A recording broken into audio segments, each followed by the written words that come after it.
Bonjour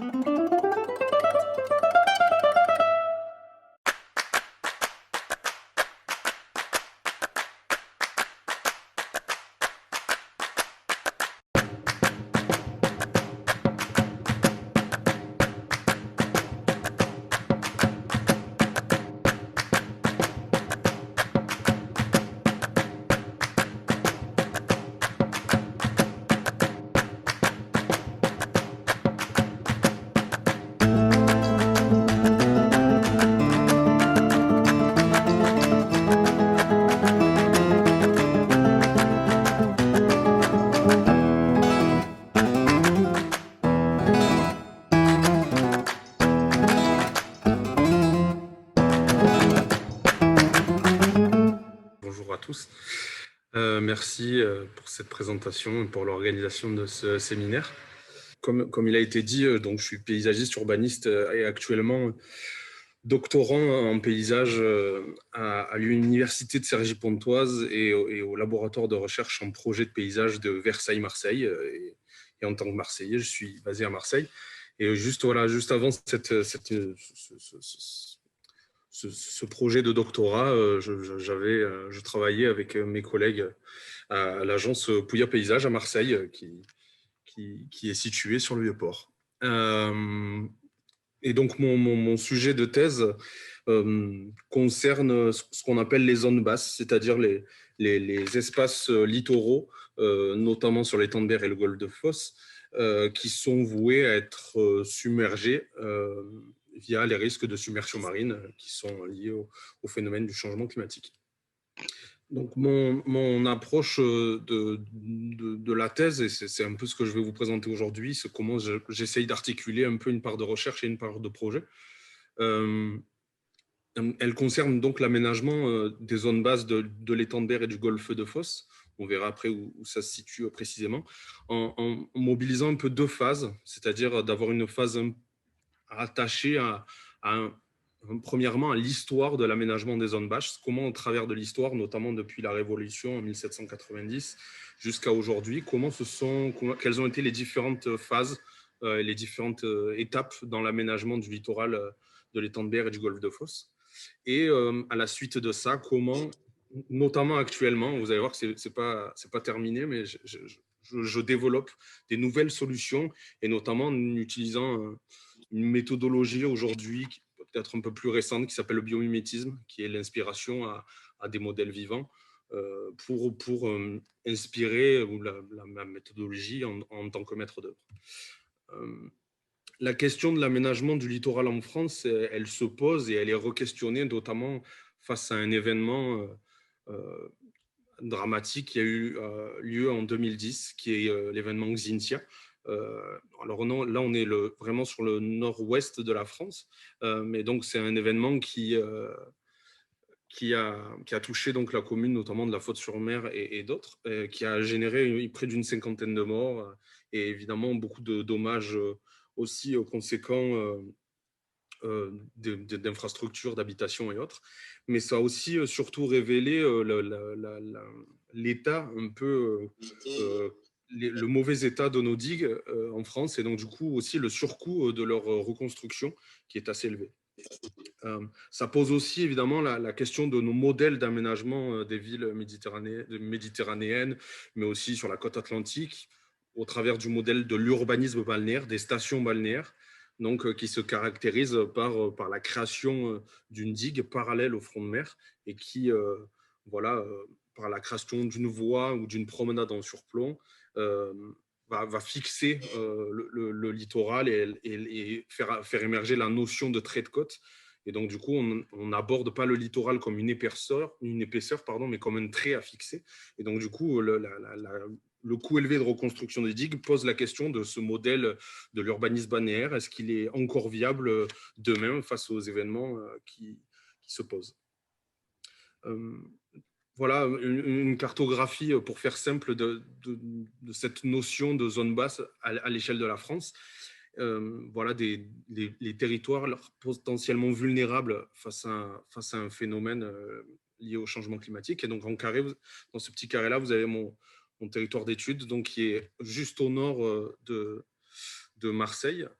qui est donc l'étang de Berre et le golfe de Fos. Et donc, dans cette métropole Aix-Marseille-Provence qu'a évoqué Marie Baduel précédemment, c'est mon territoire d'étude et l'objectif, c'était de regarder par rapport aux cartographies qu'on a des zones basses qui ont été faites par différents organismes, quelles ont été les histoires, en fait, les modèles qu'on a appliqués sur ces territoires-là, sur ces territoires littoraux-là, et tout en vous évoquant à la fin un peu quelles sont les pistes pour les aménager demain. Du coup, il y a eu 4 grandes étapes en fait sur le territoire de l'étang de Berre et du golfe de Fos. Une première étape à la fin du 18e et du début du 19e siècle, où on a plutôt la vision d'un étang de Berre et d'un golfe de Fos comme un territoire ressource pour les habitants. C'est un lieu où on va installer les fameuses bourdigues qui sont des techniques, des installations liées à l'activité de pêche, donc voilà, on va dire un modèle très atypique et local, avec ce qu'appelle l'auteur Marcel Roncaiolo, qui a beaucoup travaillé sur Marseille, les paysages de cèdre, qui sont ces langues de terre remblayées quotidiennement pour aménager des passes et donc attraper le poisson. On a un deuxième modèle qui est le remblaiement sur ces ports de pêche liés à l'activité de pêche, mais aussi à ces petits ports autour de l'étang de Berre qui se développent. Et donc, du coup, un ensemble de chemins autour de l'étang de Berre et du golfe de Fos, notamment qui permettent de récupérer toutes sortes de victuailles, mais aussi l'ensemble des algues que produisent l'étang de Berre pour fertiliser l'agriculture. Donc, on a un peu un aménagement du littoral de l'étang de Berre comme un espace de ressources locales. Par la suite, l'industrie liée à l'activité marseillaise et du port de Marseille amène à une des premières industries au début du 19e à s'implanter. Donc, du coup, on a une première industrialisation, notamment aussi liée à l'activité des salins, donc la production du sel qui vient apparaître en termes d'aménagement sur l'étang de Berre. Et parallèlement à cette activité industrielle, on a des ouvriers qui s'installent avec un phénomène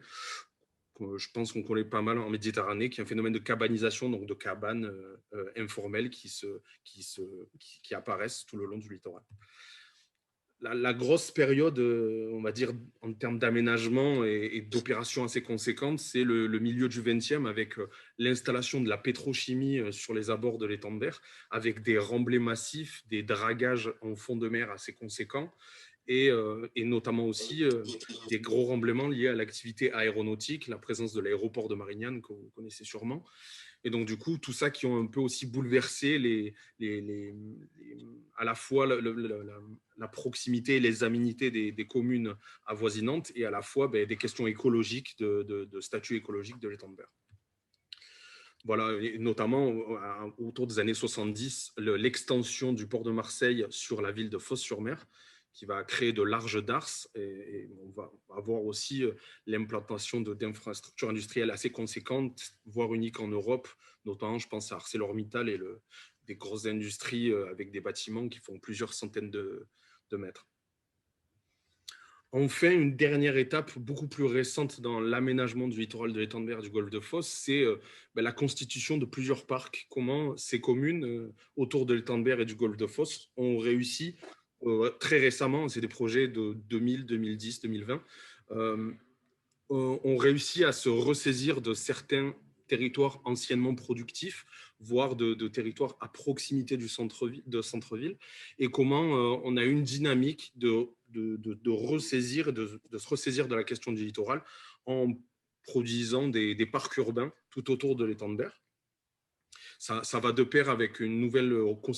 considération de l'étang de Berre face aux questions écologiques et pollution industrielle. Et donc, du coup, y a un peu un sursaut des communes alentours sur comment on peut aménager et rendre un peu plus vivable l'étang de Berre que ce qu'il n'a été précédemment. Donc, on voit bien qu'il y a 4 époques 4 temps, en fait, qui se conjuguent jusqu'à aujourd'hui. Et donc, moi, l'objectif est de se dire que ces espaces qui sont aujourd'hui industriels, qui sont aujourd'hui des parcs urbains, des portions de communes, ils sont amenés à être submergés. Et donc, du coup, pour cela, je vous développe aujourd'hui deux regards. Le premier, c'est d'avoir un regard non pas à l'échelle de chaque commune, mais à l'échelle de l'étang de Berre et du golfe de Fos, au travers d'un outil qui s'appelle le Waterplan. Alors, c'est un outil très développé aux Pays-Bas, qui, notamment, là, vous avez l'exemple du Waterplan de Rotterdam à l'issue 2030. En fait, c'est des visions qu'on appelle prospectives, c'est-à-dire c'est des documents qui sont faits à l'échelle des municipalités et qui offrent des visions prospectives de ce que pourrait être l'aménagement du littoral à l'échelle 2030. Du coup, l'objectif de ma thèse, notamment à l'issue de la fin 2021, début 2022, sera de proposer à de multiples acteurs de la métropole et du département des visions prospectives au travers de la réalisation de waterplans à l'échelle de l'étang de Berre et du golfe de Fos. Donc, avoir une vision du territoire et de l'aménagement du littoral dans une vision un peu plus globale. Et puis après, pour m'intéresser plus à des cas concrets, prendre quelques exemples de situations un peu plus complexes, comment la notion de biomimétisme peut amener autre chose dans la manière de concevoir des modèles d'aménagement du littoral. Et donc, du coup, là, je propose un schéma qui a été fait par Pierre-Emmanuel Fayemi de l'Institut des futurs souhaitables, qui a donc travaillé sur la conceptualisation du biomimétisme et de la méthodologie liée au biomimétisme. Comment, en fait, on peut, à partir d'un problème dans l'étape 1, s'abstraire du problème, essayer de rationaliser ce problème, et à partir de modèles biologiques qu'on arriverait à saisir, c'est-à-dire des exemples du vivant, que ce soit des formes qu'ont certains animaux ou végétaux, quelles stratégies ils arrivent à mettre en place au travers de telle ou telle situation, comment on arrive à les retransposer dans des cas concrets. Et moi, mon objectif, c'est notamment de m'inspirer de certains milieux autour de l'étang de Berre et du golfe de Fos pour les réintégrer dans l'aménagement du littoral et voir comment cela peut en tout cas générer un débat autour des questions de l'aménagement du littoral de l'étang de Berre et du golfe de Fos.